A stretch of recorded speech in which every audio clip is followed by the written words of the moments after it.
and we are back on Resilient and Rowdy. I have a special guest, Kara Smith. She's a senior target analyst for a nonprofit private intelligence firm called DeliverFund, and we're just going to get into some really interesting stuff today. So, Kara, thank you so much for joining me. Thank you so much for having me. Yeah, how's your day going? It's going good. It's good. It's cold out. It's 18 degrees in New Mexico this morning. Oh my gosh, burr. Okay, well, yeah, I'm just so happy that you joined me this afternoon or this morning, and I'm just so excited and kind of nervous about like what we're going to talk about. So I'd love to just get to know who you are. Who is Kara? Yeah, absolutely. So I am a fellow veteran. I was in the Air Force for 6 years as an intelligence analyst, deployed to OEF and OIF, and then I worked at the NSA and FBI doing analyst stuff as a contractor for a few years. All of what I did was counterterrorism. And then I took 2 years off to raise my humans a little bit. And I ended up getting picked up at this nonprofit called DeliverFund. And when I got picked up with DeliverFund, the CEO, Nick McKinley, basically cold outreached me on LinkedIn. So everybody always keep your LinkedIn profiles up to date, even if you're not working, whatever you're doing. And he asked me, like, do you want to work from home as, the stay-at-home mom that you are at the time, hunting human traffickers? And I'm like, yeah, sure. How do I do that? And really, quite honestly, what is human trafficking? Because a lot of people, they hear human trafficking and they're like, you mean like girls being like sold at gas stations on the highway? And that's literally what I thought it was.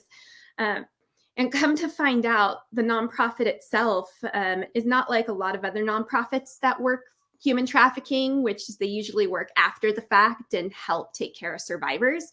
DeliverFund is proactive, left of boom, developing out target packages on human traffickers and identifying the victims and providing it to law enforcement ahead of time, very much in the same way that we developed out target packages during the fight against terrorism, being very target centric and developing out intelligence. And, I had all the skill set in the world and all the experience to do analysis, but it was a whole new target set I had to learn.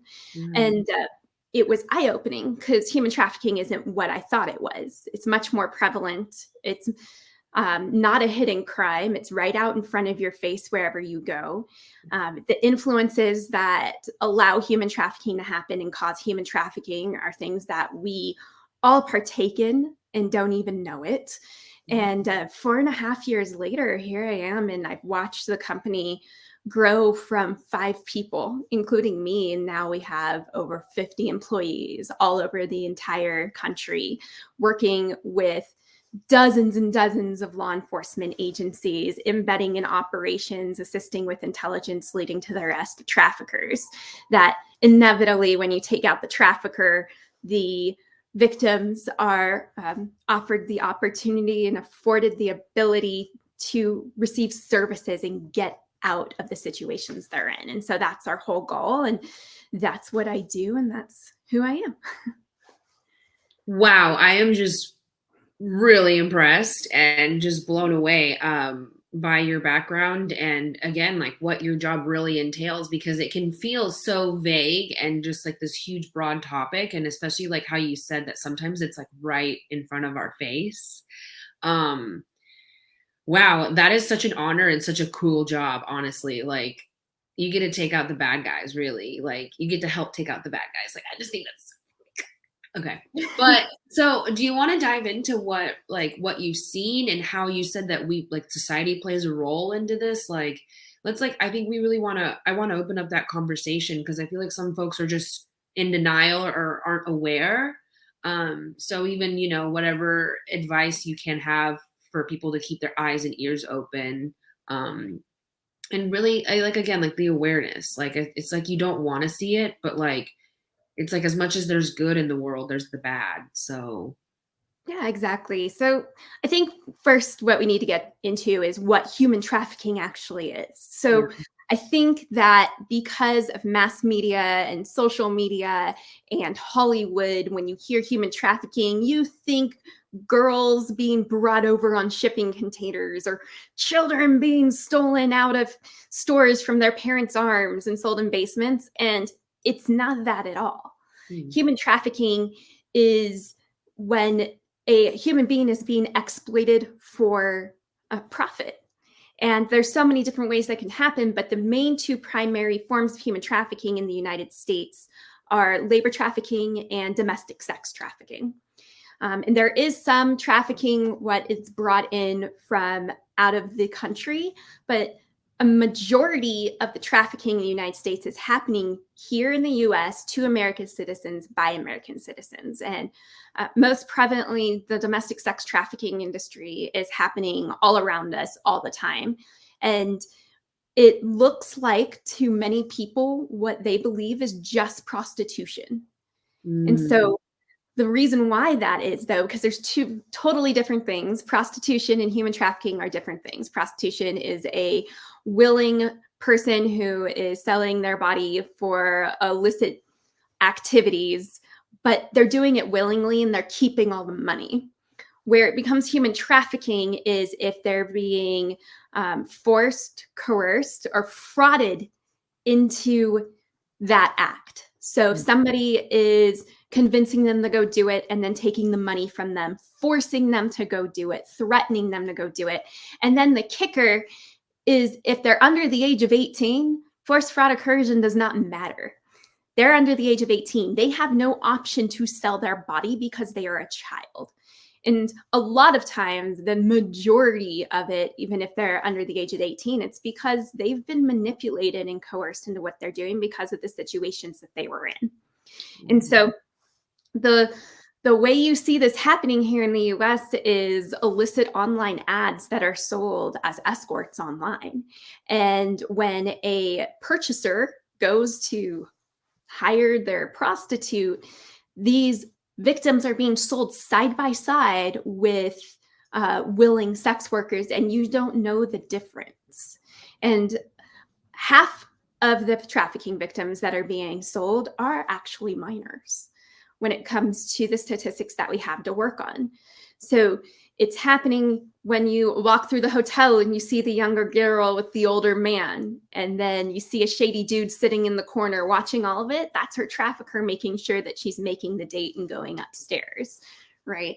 It's the situations that you see happening. Your buddies are going out for a night and they end up in an illicit massage parlor. Mm. Right? That's not legal. And the women that are in there are not there willingly. And the money that they're being tipped ends up actually being sent back overseas at most of those illicit massage parlors. And, you know, being able to see where that main activity is happening is the first thing. You have to question, like, wait, are they there willingly? And a lot of the times people will be like, well, the girl wanted to be there and she was acting like it. And like, because if she didn't, and she didn't make her $1,000 quota by her trafficker, she has her family threatened, or she's denied the heroin they've gotten her hooked on that night, or the pictures that they have, the blackmail that they took off of her social media are going to be sent to her pastor. Right. Or she doesn't have a place to stay when it's 18 degrees out because she is staying on that guy's couch, and well, you got to go make the rent somehow, so go do it. And she gets exploited like that, and it becomes survival to them. And so all these situations that are come up, and it's not just females, it's also males. It's 96 to 94% are females. So if I speak in generalities like that, that's just because it's the majority. So that other small percentage is males, and then also gender minorities. So trans and all of those that get wrapped in there. And of course, they are actually trafficked at a higher rate because they are more vulnerable in society. And so you have all of this information of the vulnerable people that get targeted and exploited by traffickers, whether it be runaways, kids that are into drugs, kids that are in the system because they don't have parents. And then it can happen also to, girls that are even upper middle class who fall into the wrong crowd. Or it could even fall onto the girls that go out there and want to work independently as a sex worker. They Mhm. start a cam site like OnlyFans or whatever it is, and they find that they're making more money if they start doing something else. Traffickers see them as vulnerable, that they're already willing to exploit their bodies. And so the traffickers move in, and over months and months will groom and manipulate them and love bomb them and persuade them and be like, we can start a business together. And then they push them forward and exploit them further. And they never even meant to end up in that situation in the first place, but then it ends up happening. And so, I mean, we could go 6 to 7 hours. I mean, you really just nailed it on the head. That's really what we're seeing. We think that it's under our nose. I think society really paints it to be like, oh, they want to be there, like these like things to kind of like soothe the burn or something. But no, you're coming here with logic and facts and statistics, and it doesn't lie. And that's what's really amplifying. So I really just thank you for bringing that clarity and those facts to the table, because you can gloss it over as much as you'd like, because especially with OnlyFans being so popular now and glamorized, yeah, it's definitely been tempting. Who hasn't been tempted to sell their feet pictures on there? But like you said, they see someone that's vulnerable, that's already, dipping their toes in, and the love bombing, you really got that, because it's like they can do no wrong. You have to, like, it's not a 0 to 100 thing, it's just always 100. They're always like, oh yeah, yes queen, like go off. And I'm like, for me personally, I know that my abusers and other people are still alive, and so I'm just giving that to them, and I do not feel comfortable with that. You know what I mean? Even if it was just feet pictures, it's like, oh well, she's starting with feet, might go to other things. And I'm like, no. So I'm like, I'm not even just going to entertain that. And I think we really need to quit that narrative, because there's like 18-year-old girls that are like, oh yeah, I'm going to start my OnlyFans when I'm 18 years old, like on their birthday. And I'm just like, no, where is your mother? I'll be your mother. Like, ah. Like, So really? the thing with OnlyFans, especially with the whole COVID craziness that swept our world and everybody got locked down, traffickers, they monopolized off of that.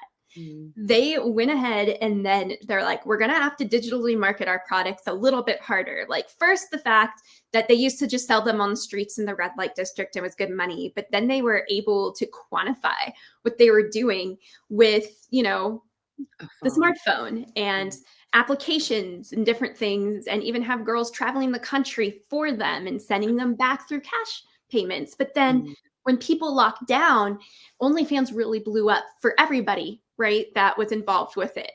And let's just say I just worked an 11-day operation around the Super Bowl this year. Yeah. And I can't tell you how many of the trafficking victims that we identified and came across had OnlyFans accounts, right? And you could totally tell, because their subscribership, they have no respect for themselves in that aspect. They're just trying to get the subscriptions for like $20 a month, and they have OnlyFans accounts, they have Twitter, Instagram, Tumblr, they have like everything, because their traffickers are making them market themselves and make as much money as they can. Yeah. And they're even making minors do it, right? So they help the minors get fake IDs and get bank accounts set up. And then you've got 16 and 17-year-old girls who are not only being sold online in a different city every 3 days, but when it's a slow downtime, they're having to film OnlyFans content. And the money comes into that account, the trafficker has control over it, moves the money out. And you're watching that and you're just like, it's absolutely insane. And so then you have to think about it from a purchaser's perspective. When you go on and you subscribe to OnlyFans, and you're a guy that's like, oh, she's cute, she's cute, she's cute. My algorithms and Instagram told me to follow her and then told me to follow her OnlyFans. Mm, Are you paying to watch a minor create content? You don't know. yeah. You have no clue. And so from that perspective, like, where does that all go? And the within society itself, trying to have females capitalize off of their sexuality. I'm all for female empowerment. I'm all for do what you want with your own body, but it comes to a point where you start adding into the problems within society. Like for you, right? You said don't make that account because you're not going to give it to him. Anytime you're a female and you have any kind of influence on any kind of flat platform, you're going to start running into men that are like, create an OnlyFans account, create an OnlyFans account. You see it everywhere and it's disgusting and it's accepted. And girls who haven't grown within themselves throughout their 20s yet are going to be like, oh, that's a good idea. That's good money. I don't need to go to college. I don't need to get a job.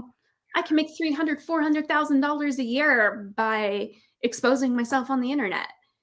And I'm like, and then where are you going to be when that doesn't work anymore for you? You really think you're going to be able to go be a teacher, right? Like, do you really think that in 15, 20 years, your children, when they look up your name online and that comes up, how you're going to feel about that? And I mean, it's always a personal choice, but I mean, you have to think about yourself, your future, and then also what you might be adding into in the problems that we have with society and the hypersexualization of women. Yeah, especially that last part. I didn't really realize, like, again, it's been so glamorized. It's so normal. Even if you decide to go nude or not nude, just the way that it's in the conversation, like, and the way that they flash the money, the numbers, and like, oh, join under me and you can, like, I'll help you promote. They make money off of you. Like, I've had a girl tell me, hey, yeah, join under my link and, like, I'll get a cut of your stuff, but I'll help promote you. And I'm just like, that's where it really started to like hit me. I was like, yeah, this isn't what I think it is. And So think about it. We can go back to the whole Jeffrey Epstein, Ghislaine Maxwell trial that mm, just happened and how it literally was a pyramid scheme. And what you're explaining to me right now with OnlyFans, the way that they're working it is a pyramid scheme. And so you're exploiting yourself now to pay somebody else to market you. yeah, like sit with that, because It's that's where it really, like, I was like, okay, again, like, it might be online, but that's a pimp. Yep. It's That's a pimp. it's cyber trafficking is what it is. I mean, when it comes to because legally, when you look at it, if you have somebody that is providing sexual services, one, those are illicit and those are illegal. And so those funds can go, if they go into the bank account, it's fraud when it's in person. Now, then it gets a little blurrier when it's online Mm, because sexual acts are not taking place. But then you think about it, if you're taking requests yeah. from men to do certain things, and then that money that you're making has to go to somebody else, we're in a different world. And all it's going to take is a few decisions in court. And then the whole cyber trafficking side is just going to burn to the ground and people are going to be held liable because you're taking money for what they're doing and putting it into their like your account, Yeah. and it's a form of exploitation. Yeah, it really is. And I remember like following some of these gals and guys online on like Twitter, and just like, like, if that's what they want to do, that's awesome. That's for you. But I like kind of found myself seeing that after a while, like especially from the COVID craze, um, you know, and what I do and what I talk about on my Instagram is like mental health and like suicide prevention and ideations and stuff. And so I've had mostly women come to me, and I've had to help peel them off of the road and off of, rock bottom. into various drugs, and even like finding themselves further and further into a place that they never thought that they would be physically or emotionally or mentally because of OnlyFans. And that's where I'm like, if that's what you want to do, okay, you do that. But you also can't, like, you can't expect everyone to just be 100% behind you, because again, like I said, like I've supported those girls and then they came to me like, hey, like what I'm doing is really affecting me mentally. I'm not in an okay place, like because they have gone through either trauma or assault, something non-consensual in the past. They thought that it would empower them and really liberate them of that shame. And it can, not necessarily OnlyFans, but your own self empowerment. Absolutely. Just feeling comfortable in your skin, letting go of shame that doesn't belong to you. But then to just, there's the extent of like, all right, now I need that validation from other people. It's like, no, it's just a self validation thing. Like that's something that you do on your own. And if you feel the need to take sexy pictures, like, yeah, that's awesome. But there's a line. And it's like, I just don't know how to articulate it, because it's like, okay, you go from sexy pictures and like, pinup culture and modeling and cosplay, and like people get really creative with it, and it doesn't have to necessarily be sexual. And then you just go straight to like, here are my holes.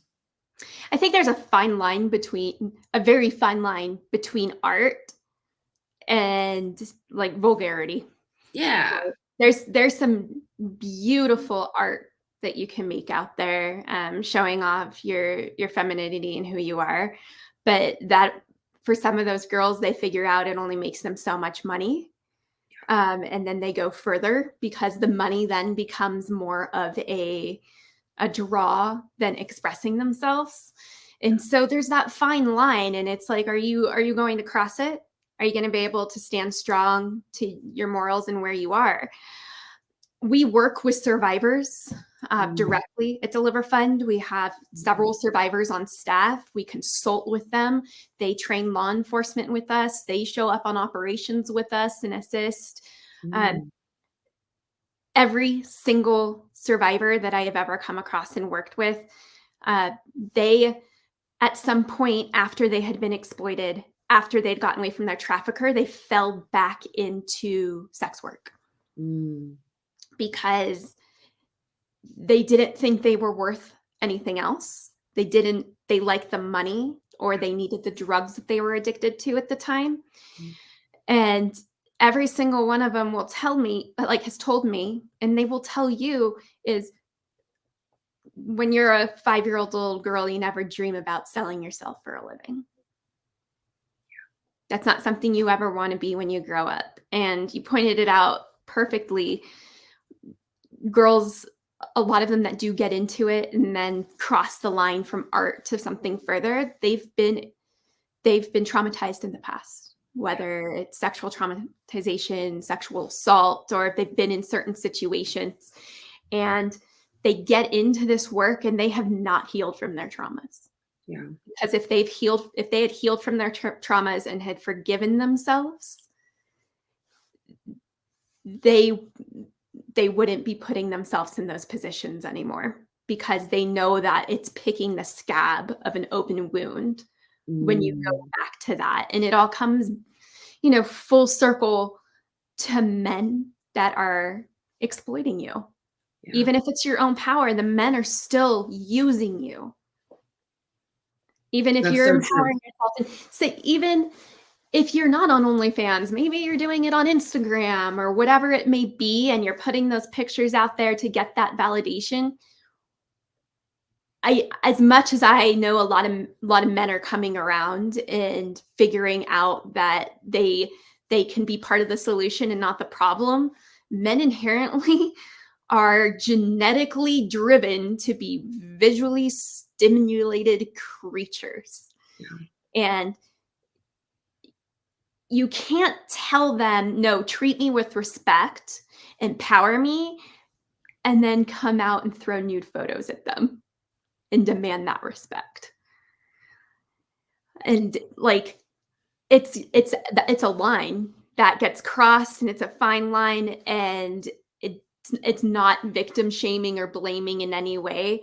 Yeah. It's just showing you that some things are beyond our inherent control when it comes to the biology that takes place. There are going to be men out there, and there are, that are 100% behind us, right? Yeah. But for every 10 that are 100% behind us, there's at least like another 90 that are never going to follow suit because they're jerks, they're idiots, and their brains are about the size of a walnut. Yeah. So like expecting them to respect you or even treat you with decency is, I mean, you would think that that's asking so little, but it's so difficult to ask that in that environment. Absolutely. That's just the reality of it. The way I see it is also it's the internet. Not everyone is going to be nice. Sorry, not sorry. I don't know what chat rooms you were in middle school, but we were just all just giving it to each other. And you know what? If you can't dish it, you can't take it, then get the hell off the internet.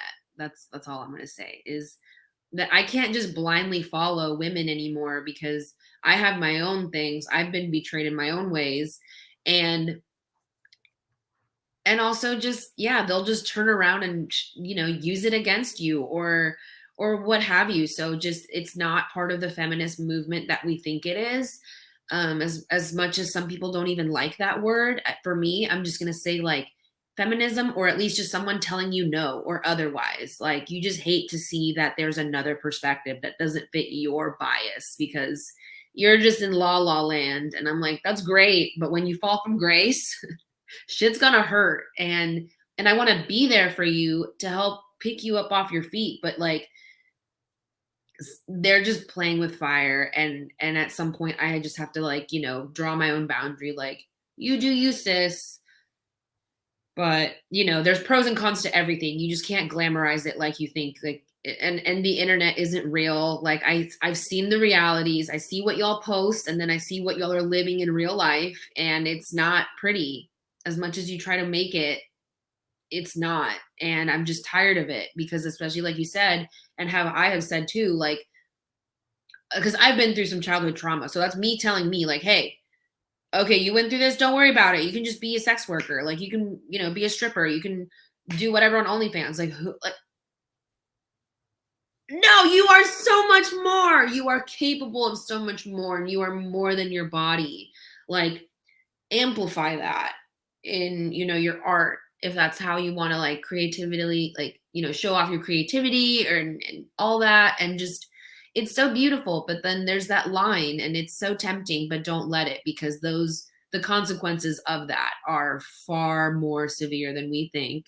And I'm just so grateful that I have you today to just talk about that, because it's not cute anymore. It's not okay. And even then, if you're not doing anything, it affects the culture. So I'm single by choice. I don't want to talk to anyone. And when I tell someone in my DMs that's like, chatting me up or whatever, that I don't send nudes, that I don't do that, I don't have Snapchat anymore, they're like, oh, you're fucking lame, oh, prude, blah, blah. I was like, you're going to guilt me into having boundaries? Get fucked. Like, again, like, don't make me the problem. You're the problem for expecting women to just, hey, here are my nudes, here are all my holes, here's all of my divine, beautiful sacredness. Not everyone is willing to give that so easily, and we're not all there yet, and we're not all supposed to be there. It's like they think that that's a part of the empowerment, and it's not. So it's a self thing. So if I'm empowered to send my significant other some beautiful boudoir pictures, then that's my empowerment. I don't need to go to your level to feel empowered. There's a way to go about it, and it's just they just take it 0 to fucking 1,000, and that's just not the way it is. It's not reality. So Yeah, I think like so. I'm also single by choice. 4 years in, single it's full great. time, and the only way to find people in this world is online dating now, and it's Yeah. like disgusting for the most part. And I haven't ever had that problem, mainly because they figure out what I do and who I am, and then they're scared of me. So Yeah, that's it's right. okay. But no, men expect certain things, and they expect certain things because of how a lot of females present themselves. Yeah. And that's not the intention of the females at all. It's Mm. not. But they go down that path. And I think, for the females that are over the age of 18 and that are doing this, and they're trying to empower themselves, and they're presenting themselves online as an influencer or whatever it may be, you do you. Don't expect everybody to agree with you. Don't expect everybody to love you. Don't expect everybody to respect you. And then also maybe think about what you might be doing to the younger generation, because you have the teenagers who have parents that allow them to have open accounts. And when they start posting things, and even if a girl posts something of like a selfie of her in her sports bra with her abs showing, right? And she's proud of those abs, that Yeah. can be turned around on her by somebody who will manipulate her, Oh, yeah. first by praising her and then by breaking her down if it doesn't look as good next week. And so they'll climb into the DMs and befriend this influencer. And this is what a trafficker will do. They'll see, oh, Mm. so she got that ab pic last week. Oh, she loves boba tea from this place at the mall. Oh, she went to this Taylor Swift concert. So Mhm. everything that you're putting online becomes a dossier for a trafficker to learn who they are. And Yeah. through increments and periods of time, 3, 6 months, a year, 2 years, the trafficker will get to know you, move you to other platforms, Mm. meet you in person. You want to go to this concert with me? Yeah. It's an investment for them. And when it's made public, it's easier for them to exploit them.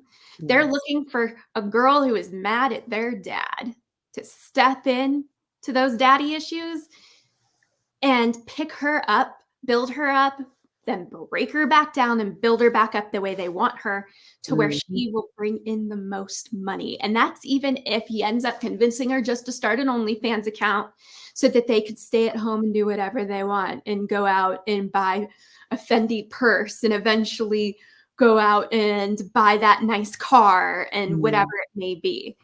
Yeah. Like, traffickers and people who are willing to exploit other people look at those open accounts as like a hunting ground.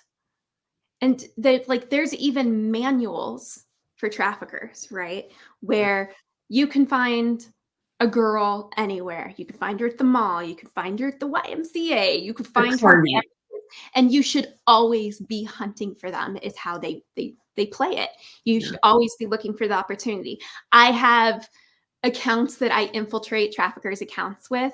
Mm. And obviously, it's not my picture or anything, but the accounts that I'm using and different things to get into their world, they mistake me for something and somebody, and they just jump into my DMs. Mm. And it's because they're constantly hunting for viable product. And so, open Instagram accounts for minors and open Instagram accounts for just younger women.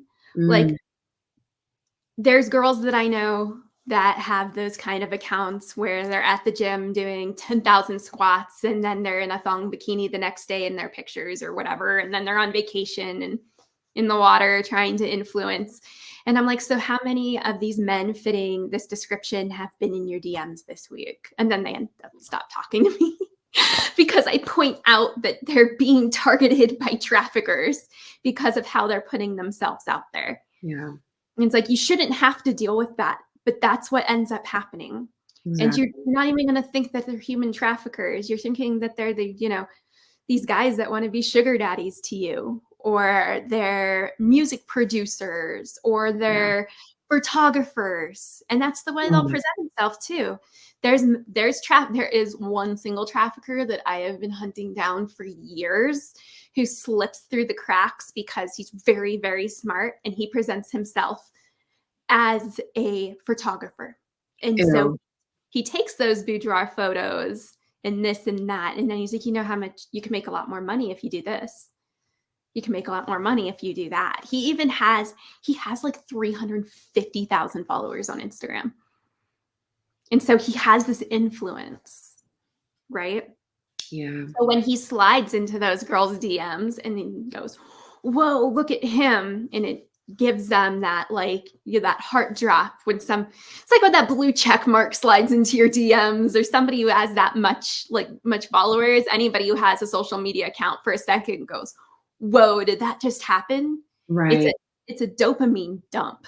And I think it sounds exciting and appealing and so cool at the time, but I mean, there's always going to be a balance in the world, yin and yang. So, with that blue check mark, with those many followers, this comes as power leverage, and they use that. And so, quite frankly, like I work in social media marketing, I'm not impressed by those numbers. Some of them are fake, some of them are bought, but also like I care about who you are on the inside. What do you get out of this? Like, what's your merit? Like, what's brought you to the point? Like for you, for example, you've done a lot of the hard work. Like you are educated, you are more than adequate to do your job. And then there's some people that just fake it. They market themselves as maybe something that they're not, or they do have influence. And I'm just not impressed by that anymore. I've been hurt by so many people that have this, that, and the other. And I'm just like, all I see is a weapon in human flesh. So are you going to use that choice for good, or to protect those that need to be protected, or are you going to keep hurting people? And that's where I'm at. Like I'm comfortable with a certain level of violence because I know that I was not protected in certain situations, and now I'm going to be that for others. So I'm not going to tolerate, some people thinking that like, oh, well, I'm so and so and I have a million followers and I'm cool on TikTok, and I'm just like, so and whatever. I see who you So are on the inside and it's a yeah. monster. That's it. And they're monsters, and they also have influence that is dangerous.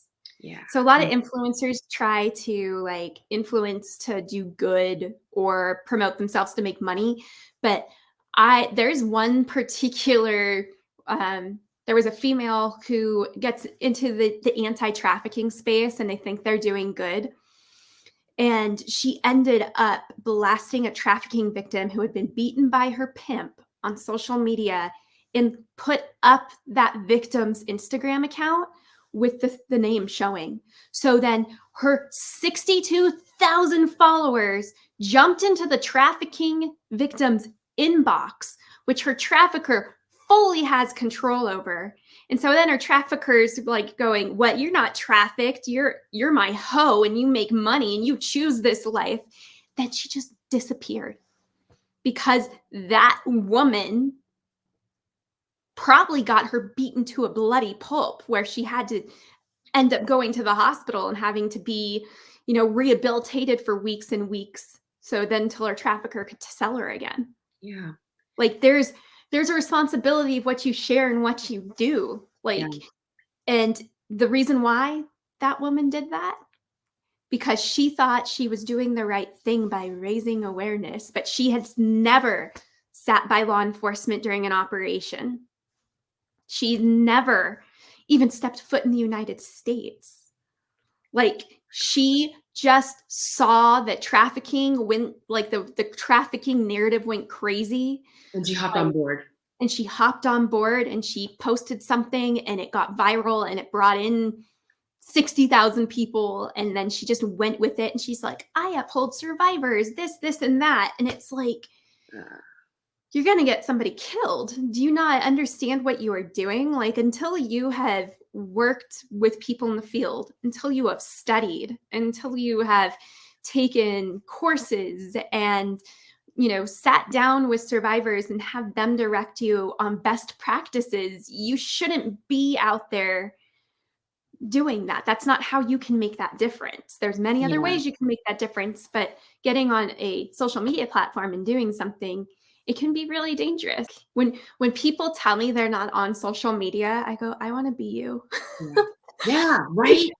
I'm like, "That's amazing." And my Isn't that favorite thing to do in the world is go camping with no cell service or internet so- and be gone for like 4 or 5 days. It clears the world out when you don't have to pick up your phone to answer to somebody, or you can't answer the phone. Yeah. You can't look at the social media, and Yeah. you're just like released It's like a level of freedom that you Yeah. forgot even existed. When it comes to social media and it making you depressed and whatever it may be, what was it? A couple months ago, the whistleblower from Facebook was talking about how the algorithms actually were putting teen girls into depressive states. And because of the ads that they were pushing at them, and also the algorithms of saying, follow this person, follow that person, whatever it may be. And the same thing happens in the circles where trafficking is taking place. Like, it's like, oh, friend this person, friend that person. And so not only are, people staring at Instagram and being depressed because everybody has filters over their face, but in between it, like, I know I personally get ads for like to fix my hair, to fix my skin, Yeah. to fix all these different things. I will even self-admit it. Was it last year or the year before? No, it was last year. I kept getting ads for the teeth aligner things. Oh, And it's right. because I had a bottom tooth that was sticking out Mm. and I could see it and it was bugging me and the cameras could see it too, right? And so the AI behind it was saying, your teeth are crooked, fix them. And they kept pushing those ads. I went and paid out of pocket to get No. braces on my bottom teeth. And you want to know what made me do that? Instagram. Because I became so self conscious of the issue. Yeah. And so Yeah. that's unhealthy. Yeah. That I became so self-conscious of an issue because I'm on social media, I'm making videos of awareness and talking about traffickers and all these things. Right. And all I could think was this tooth keeps sticking out and every other ad being pushed at me was go fix your teeth. That's awful. Yeah. And it's messed up and I'm like, I'm a grown woman. Like Yeah. I But that shouldn't be I shouldn't be thinking this way. And then you think about it, what they're doing to young girls doing the same thing, yeah. pushing the hair extensions, pushing whatever it is. We're talking about it right now. I guarantee you I'm going to get an ad for plastic surgery in like Probably. 3 days on my Instagram. Like something's going to flow through and say, fix your nose or something stupid like that. Like the social media algorithms are destroying our mental health as adults and they're negatively building the You. the mindset of teens Yeah. every single day of how they're Mm. supposed to look, how they're supposed to act. And they get into the echo chambers, they get into the AI algorithms, and they think that they're supposed to look a certain way, talk a certain way. And within our culture, it's very much boob jobs, perfect looking hair. Did you, contour your face correctly that day? Small And, nose, big lips. Like, yeah. and traffickers look for those superficial girls because they can go, I'll actually go get you that plastic surgery. And they'll pay for plastic surgery. And then they're indebted. Right. And Like, so they're always looking for those vulnerabilities, and social media doesn't help by any means. And so it's like looking at it from a big picture, it's sad. And being able to walk away from your social media, turn it off, not have it on during the weekend, set your timers and abide by them. yeah. Uh, It's crucial. delete those toxic people that you're following. Like if you're Yeah. following somebody and you're like, did you seriously just say that? Yeah. Like, it's not if you disagree. Like if it's a disagreement, it's okay. Like you need to learn from people. Yeah. But when people are just legitimately talking bad about other people, putting other people down, telling people they're wrong because they don't believe in the things that they believe, you just gotta get rid of them. Yeah. Like every month I go through and on my personal social media, I'm like, I'm following this person, this person, this person. And I'm like, I'm done with the politics. And I get rid of anybody who's being political or Yeah. whatever that month and drop 30, 40 people a month just to like Yes. I feel clean that. it out. Right? Purge. I love that. No, but it's just being more aware of how we're using social media, what we're seeing, and the role that we play in it, whether we're in that sector or whatever sector we play a role. So like I've also, I've done my fair share of, TikToks and underwear, but like they're like booty shorts, but like, I'm like, okay, I could do better. Just that self-awareness can be bittersweet and painful, but it's there for you to grow and to learn and change and not run away from your past, but acknowledge like, hey, like I can look back and say, hey, I was wrong. A lot of people can't do that. And a lot of people can't turn off their phone or not get their validation from numbers and imaginary things on a platform. Like I get it, but once you break away from that, honey, I have not felt so happy in so long and so light. Just like that heaviness is just off of me. But Kara, is there anything else that you wanna leave with us today with? I feel like you've just given us Oh, so much. yeah. We could go on forever and ever. No, I I think think you should just come on as like a reoccurring segment. Would you be interested in that? Because this has been really nice. yeah, absolutely. I could throw a few of Yeah, them actually, out yeah. there Let's for do you. that. Yeah. Let's talk a little bit about trafficking. If you believe you've come across a trafficking victim, Mm, they might have branding tattoos. mm. So like a male name on their neck or above their eyebrow or certain symbols on their chests. Like the Um, brown. they don't have control of their own documents. So like if you're asking, can I have your ID? And then the other person there hands the ID, they they might not look you directly in the eyes. They let other people speak for them. They might look malnourished. There might be some bruising going on. Um, they don't really have an awareness of what their position is and what they're doing, or they're not going to speak on it. They don't have their Mm, own voice. mm, Um, so those are kind of small indicators that are for the more egregious trafficking victims out there that you might want to look at or that you might see. Now, if you come across somebody that you think may be a trafficking victim, do not directly walk up to them ever and go, I think you're a trafficking victim, because they don't think they are. yeah. They are conditioned that they are not there unwillingly, that they're being kept from going places. Mhm, All you can really do when you believe you've come across somebody who's being trafficked is ask them, "Hey, are you doing all right?" And don't do it in front of their trafficker, mhm, right? So if you come across somebody who you believe is in a bad situation or is being exploited, you just basically show that you're there for them. Like, mhm, are you doing okay? Is there something like, do you just are you okay? And if they mhm. say, "Yeah, I'm fine," there's not too much you can do about it. Yeah. You can report to local law enforcement to say, I believe there's a trafficking situation going on here and here. And that's very Mm, important that you do that. But if they do outcry and they're like, no, I need help, I can't leave, I'm being hurt, they're drugging me, whatever it may be, um, you have to remove that person from the situation immediately out of sight of where their trafficker is and immediately call law enforcement. mhm, um, so there's a lot, so many more indicators. A really good place to go find all this information is deliverfund.org. We have blogs and infographics and a bunch of information to share. And all that information comes from our experience with law enforcement, our mhm, experience with survivors, getting the facts where we know that the facts are accurate. And mhm, so that's that's important to understand what the problem looks like. And there's also information on there on how you can make a difference, whether it be donating to nonprofit organizations that are in the fight, or not sharing disinformation on social media. We got really into the social media aspect of it. A mhm. lot of people see something outrageous like, my car doors were zip tied together, I almost was trafficked. It's like that's not what that was. And then Right. people like share it immediately. Yeah.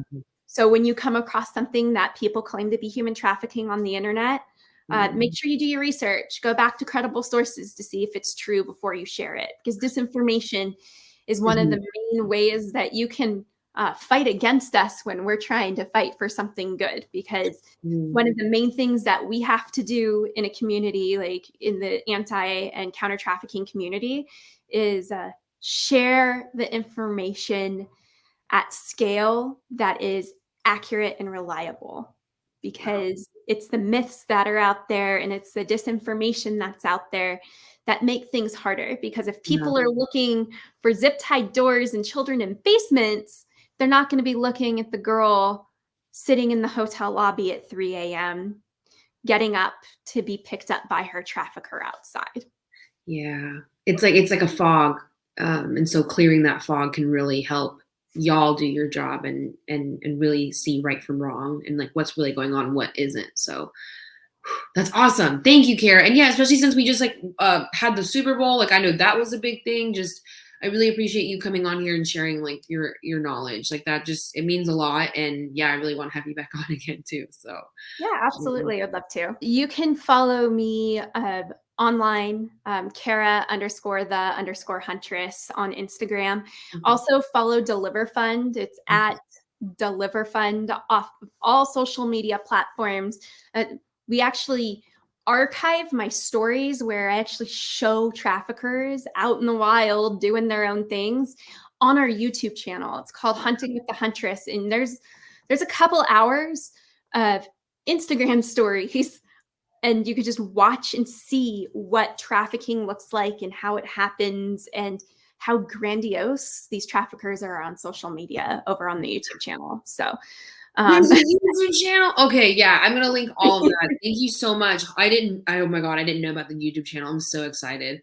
But yeah, seriously, I just can't thank you enough. And yeah, can't wait to have you on again. So for everyone listening, this is Kara Smith. Thank you so much. And hit her up on all of these links. And yeah, stay tuned because there will be more.